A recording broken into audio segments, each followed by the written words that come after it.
hadisi na biyar wanda akan sa zamu tsaya shine hadisin wato ainihin Aisha radiyallahu ta'ala anha. Al-hadithul khamis an ummil mu'minina ummi Abdullah Aisha radiyallahu anha qalat qala Rasulullah sallallahu alaihi wa sallam man ahdatha fi amrina hadha ma laysa minhu fa huwa rad. رواه البخاري ومسلم وفي رواية لمسلم من عمل عملا ليس عليه أمرنا فهو رد. wannan hadisi an karɓo shi daga ummul mu'minin wato uwar mummunai ita ce ummi Abdullahi uwar Abdullahi Aisha radiyallahu anha ita ce Aisha Allah shi kare da a gare ta. Aisha sai ce daga cikin matan Annabi sallallahu alaihi wasallam ta samu falalan kasancewar da matan Annabi kuma baya da haka tana da wata falalar daban shine duk cikin matan Annabi ya fi kaunanta sama da kowa. Dan an tambaya Annabi wa kafi so yace Aisha, aka ce wannan cikin mata kenan, a cikin maza fa yace babanta Abubakar Siddiq. Amma duk da Annabi ya fi son Aisha baya zaluntan sauran matansa saboda ita, raba kwana yake da su daidai wa daida. Har a kwanakinsa na karshe da yake cutar ajali ba zai iya tashi daga wannan daki gobe ya koma wancan ba, yana so ya tsaya daki daya, kuma dakin Aisha yake so ya tsaya. Sai da ya tara matan sa yana da izinin sai ce kun ba da izini a diya ta a dakin Aisha, suka ce mun ba da izini. Annabi kenan bai yi dictatorship ba a gidansa, sai da ya nemi izini. Yace kun ba da izini, da sun ce ba sai da ba suna da haƙƙi sai an raba. Masu suka ce mun kyale ka ji a jiyar ka a dakin Aisha. Yana daga cikin faralanta a dakin ta ne a hannunta Annabi suka yi bar duniya. Tace Annabi sallallahu alaihi wasallam Allah ya karɓi ransa a lokacin ina tallafa da shi tsakanin cinyoyina da kirjina, Allah ya zare masa ransa. Kuma aka binne shi a dakin Aisha domin bayan rasuwarsa aka ce ina za a kai shi, wadansu ce a kai shi masallaci, wadansu ce a kai shi baqi, wadansu ce a kai shi wuri kaza. Sai sayyidina Abubakar zai ce ai Annabi ya faɗa cewa babu wani annabi da ya taɓa mutuwa face sai an binne shi a inda Allah ya karɓi ransa, ba a daukan shi a kai shi wuri. Sai aka binne shi a dakin Aisha. Wannan falalar ta kenan kuma. Wannan ba karaman falala bane ba. Kuma da ba can kamar yadda Imam Malik ya rawaito a cikin Muwatta, Aisha ta yi mafarki taurari guda uku sun fada dakin ta. Sai aka waye gari ta tambaya Abubakar Siddiq, tace nayi mafarki je tauraro guda uku sun fado daki na. Sai Abubakar ya shiru ya kyale ta bai ce mata komai ba. Bayan Abubakar yana cikin mutanen da Allah ya sanar da su fassarar mafarki.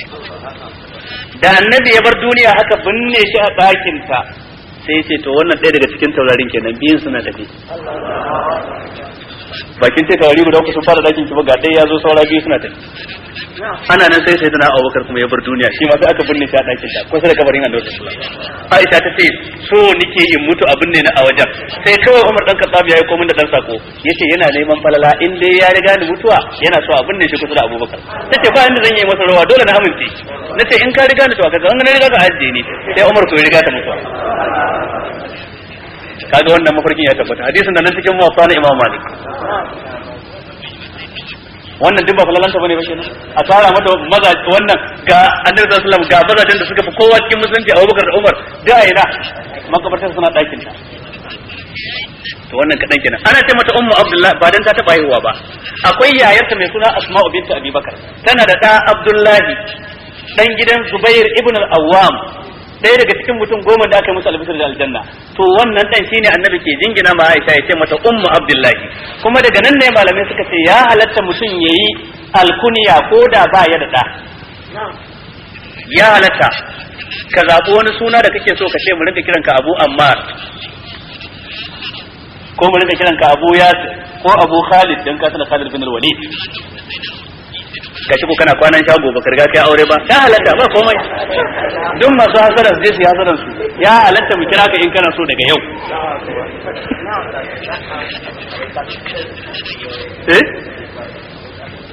Abul Qasim Annabi ya ce ku sa sunana amma kar ku yi alkunya da alkunya ta, dan alkunyar Annabi ne Abul Qasim ya ce kar ku cewa wani Abul Qasim sai shi sallallahu alaihi wasallam.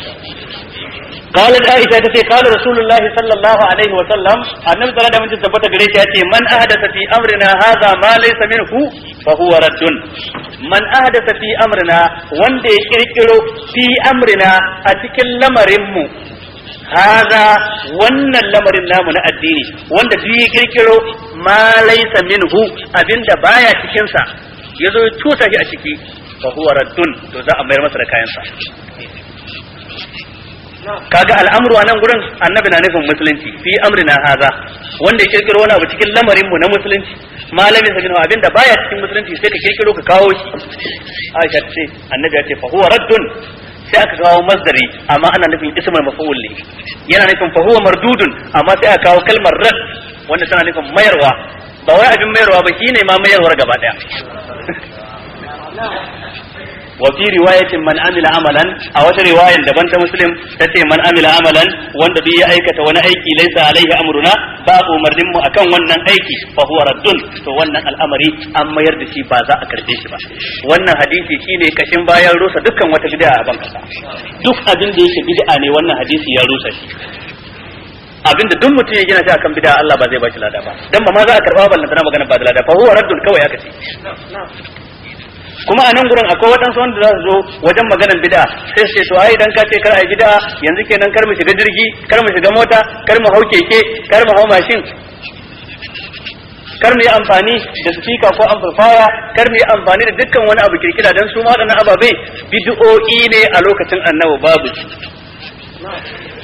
Wace ansa za ka baki sai ka ce da shi da ka taka waɗannan al'amurra da kazana addini ne su ba addini bane ba, wani abu ne na bukatan rayuwa. Annabi kuma ya rusa duk abin da yake sunansa menene addini, yace man ahdatha fi amrina haza, wannan haza din isharatun ila maza, isharatun ila addini, isharatun ila islam. Babu wanda zai ce idan na hau mashin daga nan gurin na tafi da maturu lada na bai kai wanda ya hau mota ba, wanda ya hau mota gingimari ta katako ladansa bai kai wanda ya hau fijo ba, wanda ya kai fijo ladansa bai kai wanda ya hau bambalansa ba, wanda zai faɗa haka? Ai ba yi kan lada bane ba wannan, bukatunka ne na duniya wannan. Saboda haka duk bid'a da ta shafi lamarin duniya kirkira kenan a duniyance, ka kirkiro mota, ka kirkiro kwamfuta da duk abin da zai taimaka wa rayuwa ta ci gaba, wannan shari'a bata hana ka ba. Amma kirkira ta fuskar addini, ka kara ko ka rage ko ka kawo wani abu da sunan falala ko wata sallah ko wani zikiri ko wani salo na hailala ko wani salo na istighfari, to wannan shine bid'a wanda shari'a ta rushe. Dan annabi sallallahu alaihi wasallam kamar yadda ya tabbata cikin sahih muslim, an zo an tambaye shi ga waɗansu mutane suna yin kilili ga dabino, su dauki idan dabino ya huda su tsaga shi su dauko iri dan su sa a nan gurin dan ya bayar da da. Sai annabi ce wannan zai amfani? Ai ba zai amfani ba. Sai sahabbai suka ce ai mun shayi ko yana amfani. Sai ce kun shayi yana amfani? Suka ce to ku kuka fi sanin lamarin duniyar ku je ku kayan ku.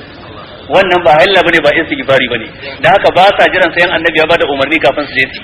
Duk abin da gwaji ya tabbatar da an hada kaza da kaza zai bayar da kaza, yan hada sinadari da kaza zai bayar da kaza, sinadari da kaza zai bayar da kaza, wannan a duniyar ka je kai ta yin kirkirar ka ba hana ka ba. Amma a cikin lamarin addini dole ka bi wa ma atakumur rasulu fakhuzuhu wa ma nahakum anhu fantahu. Ko babu wata bid'a mai suna kyakkyawa, dukkan bid'a bata ce, kullu bid'atin dalala.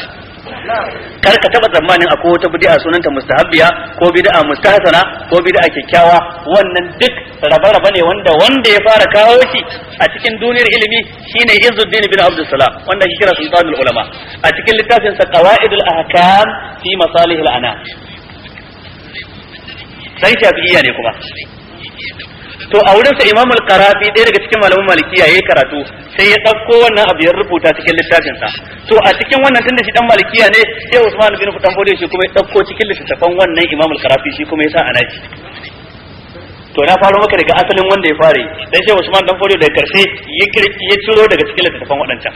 Dan karka ce ka gani a cikin littafin shi Usman bin Fodiyo Ihya Usunna wa Kamal bid'a cewa akwai bid'a mustahsana a karba. Tun daga can sama wanda ya fara Izzuddin bin Abdul Salam an mayar masa da martani, wanda ya mayar masa da martani kuma dan Malikiya ne, shine Abu Ishaq Shatibi a cikin littafin sa Al-I'tisam. Ya ragarga da wannan batu yace babu wata bid'a mai suna mustahsana, kullu bid'atin dalala, yace wannan kullu dun baqiyatun ala babiha la yadkhuluha tafsir. Abinda muka faɗa zama daidai Allah shi ba mu lada kai, wanda muka yi kuskure ko tuntuban harshe Allah shi ya fi mana. Wa sallallahu wa sallim wa baraka ala nabiyina Muhammad wa ala alihi wa sahbihi ajma'in. Wassalamu alaikum wa rahmatullahi. Wannan hadisi ne ba a yi tafiya bayan kwana uku, wannan hadisi ne hadisi ba ya da asali daga Annabi sallallahu alaihi wasallam.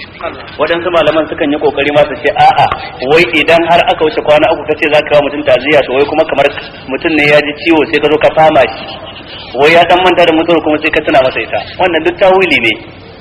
mara asalin abu zaka iya mutum ta'aziyya ko da bayan shekara ɗaya ne da ya masa rasuwa wallahu a'lam.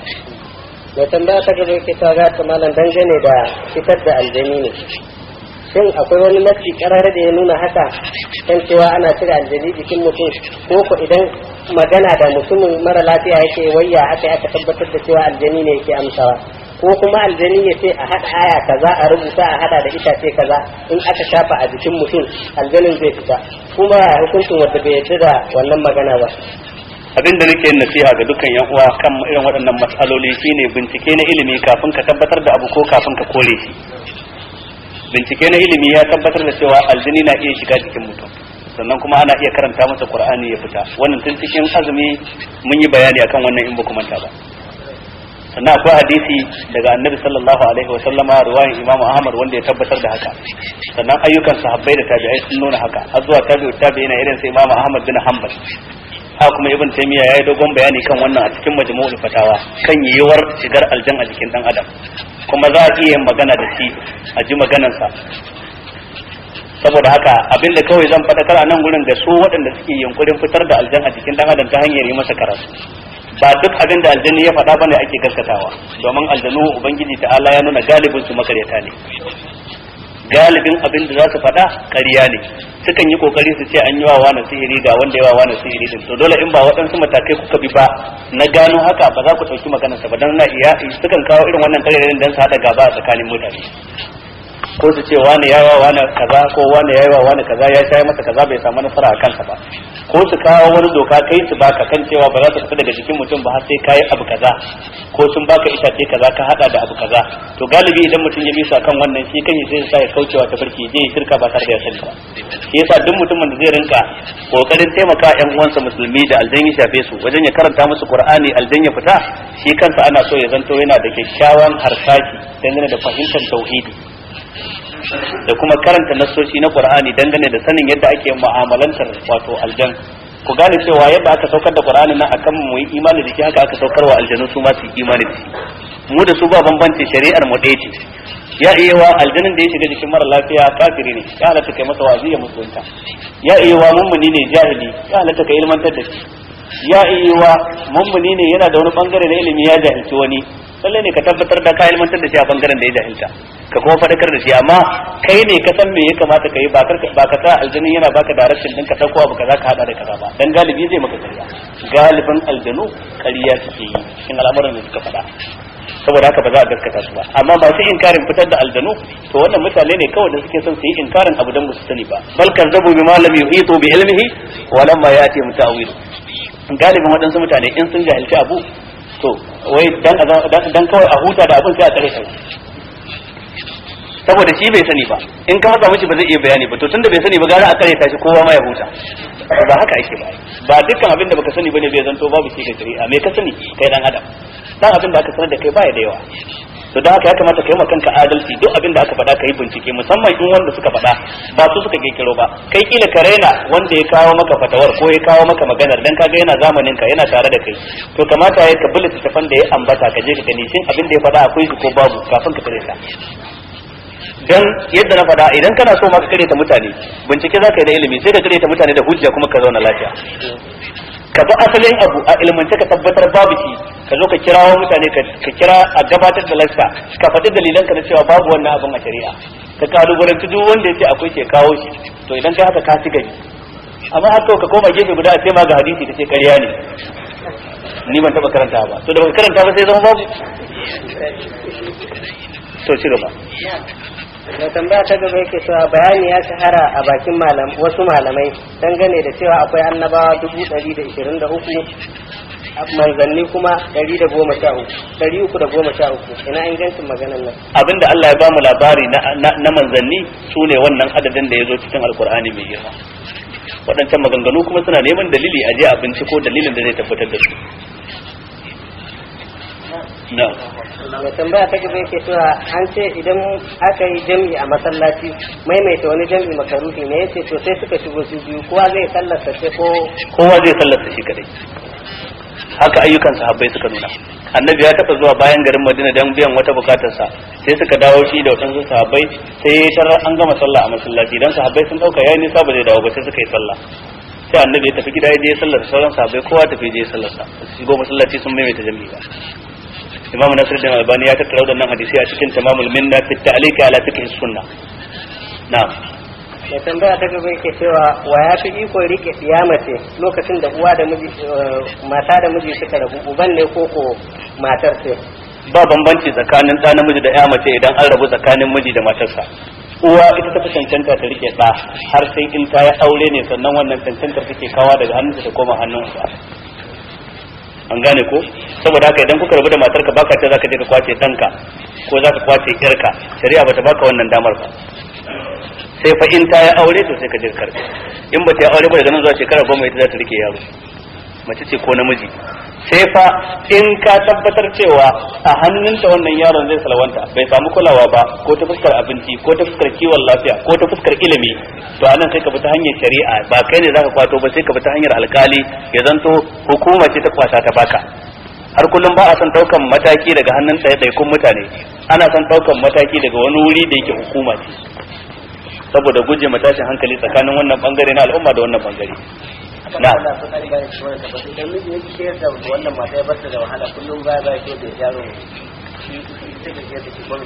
sai ta kai kara alkali ya tilasta shi ciyar idan miji suka rabu da mace kuma tana da daki ne zai ciyar da wannan yara shi zai kula da matar dan saboda tana kula da wannan yara idan miji ya kiyar da yayi wannan bayan ko yana da halin yi tana da dama ta sauƙaƙa al'amuran su zuwa ga hukumar da abin ya shafa dan a tursa sa shi ciyar idan ana jin tsoron rashin adalci wajen alkalai to sai ta hada shi da malaman da in sun masa wa'azi zai ji in mutum ne mai kusa da masallaci ana ganin shi a jam'i kansu salawati to ana jin an ce masa Allah ya ce annabi ya ce kila zai karba to sai ta kai karar shi a wurin liman dan liman ya kirawo shi ya masa wa'azi ko ta kai karar shi wajen magabatansa wanda duk sai in ta faɗa masa zai ji sai ta bi ta kan wannan hanya dan ya bata haƙƙinta amma ya tabbatar cewa zalunta ce yake in baya bata haƙƙin 10